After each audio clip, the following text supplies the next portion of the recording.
نبی پاک صلی اللہ علیہ وسلم کو جب اللہ تعالیٰ نے نبی بنایا، جب آپ نبوت سے سرفراز کیے گئے، تو صرف انسانوں نے نہیں بلکہ جانوروں نے، بلکہ جمادات نے، کنکریوں نے آپ کی نبوت کا اعلان کیا۔ کنکریوں نے کلمہ پڑھ کر گواہی دی کہ یہ اللہ کا رسول اور اللہ کا نبی ہے۔ اونٹ نے اپنی فریاد پیش کر بتایا کہ لوگو یہ اللہ کا نبی اور اللہ کا رسول ہے۔ لوگ پوری جماعت کے ساتھ ایمان میں داخل ہو رہے ہیں، جنات ایمان لا رہے ہیں، اور اللہ تعالیٰ کا ایک بڑا انعام آپ کو ملتا ہے۔ سورہ فتح میں اس کا تذکرہ ہے، قد غفر اللہ لک ما تقدم من ذنبک وما تاخر، کہ وہ نبی جس کے اندر اتنے سارے کمالات موجود ہیں، نبی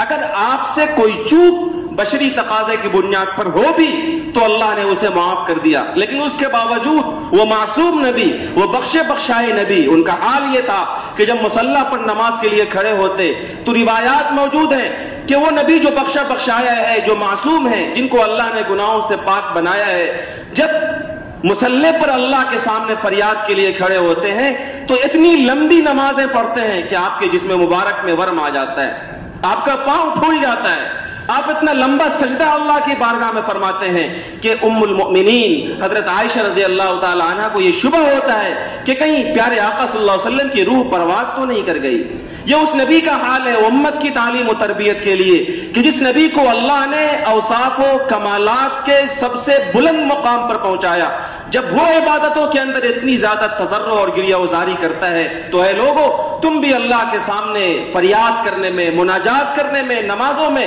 اور رونے دھونے میں، اللہ کی عبادت کرنے میں اپنے آپ کو لگاؤ اور کھپاؤ۔ اللہ تعالیٰ نے اپنے نبی کو حکم دیا، جو مشن تھا نبی کا، کہ اللہ کے بندوں کو دین کی دعوت اور اللہ کی معرفت سے آگاہ کرنا۔ قرآن مجید نے کہا یا ایھا الرسول بلغ ما انزل الیک من ربک، اے رسول آپ کو جو قرآن مجید اتارا جا رہا ہے اور آپ پر اللہ کا جو پیغام نازل کیا جا رہا ہے، اس کو دنیا کے انسانوں تک پہنچائیے، اور دعوت کی سٹارٹنگ، دعوت کا آغاز، دعوت کی ابتدا یہاں سے کیجئے۔ انذر عشیرتک الاقربین، کہ آپ نبی ہیں اور آپ کو اللہ کا پیغام انسانوں تک پہنچانا ہے تو آغاز کیجئے یہاں سے کہ آپ سب سے پہلے اپنے رشتہ داروں کو اللہ سے ڈرائیے، سب سے پہلے آپ اپنے گھر والوں کو، اپنے خاندان کے لوگوں کو بتائیے کہ اے لوگوں دنیا فانی ہے اور آخرت ہمیشہ کی جگہ ہے۔ اے لوگوں اگر اس دنیا میں تم نے اللہ کی محبت کا کلمہ پڑھ لیا، کلمہ لا الہ الا اللہ محمد الرسول اللہ کا اقرار کر لیا، تو یہاں بھی آباد اور آخرت میں بھی شاداب رہو گے،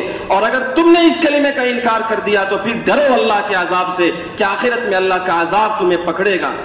جب نبی نے اپنے قرابت داروں کو دعوت دی تو سارے خاندان کے لوگ دشمن بن گئے۔ دین کا کلمہ، دین کی بات، اللہ کا کلمہ خاندان والوں کو سنایا جا رہا ہے اور دعوت کر کے سنایا جا رہا ہے، سارے لوگ دشمن بن گئے۔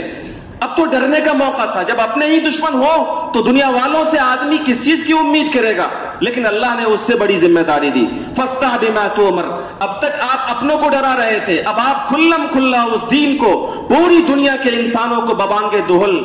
پھیلائیے اور پوری دنیا کے انسانوں کو دین کی دعوت دیجیے۔ اب تو سارا عرب آپ کا دشمن ہو گیا۔ یہ ڈرنے کا مقام تھا کسی بھی داعی کے لیے، اللہ کی طرف بلانے والے کسی بھی پیغمبر کے لیے یہ ڈر کا موقع ہوتا ہے کہ اپنوں کو دعوت دی، وہ دشمن بن گئے، دنیا والوں کو بلایا، وہ جان کے پیچھے پڑ گئے، اب تو نہ اپنے نہ بیگانے، سب کے سب دشمن۔ اب تو ڈرنے کا موقع ہے کہ پتہ نہیں کیا ہوگا۔ ملک کے جو حالات ہیں اسی طرح کے حالات پیدا کر دیے گئے کہ اگر تم دین کی طرف لوگوں کو بلاؤ گے تو پابند سلاسل کر دیے جاؤ گے، قید میں ڈال دیے جاؤ گے، بائیکاٹ کر دیے جاؤ گے، تمہارا سوشل بائیکاٹ ہوگا، دنیا والے تم ہیں، تم سے بائیکاٹ کا اور انقطاع کا رشتہ کر لیں گے۔ ڈرنے کا موقع تھا، اللہ نے تسکین دی۔ قرآن کریم نے کہا واللہ یعصمک من الناس، کہ میرے محبوب آپ نبیوں کے سردار ہیں اور آپ جو کام انسانوں کو دے رہے ہیں، جو دعوت انسانوں کو دے رہے ہیں، یہ کوئی کھوٹا سودا نہیں ہے بلکہ یہ ایک کھرا سودا ہے، یہ سچی دعوت ہے اور یہ اچھی دعوت ہے،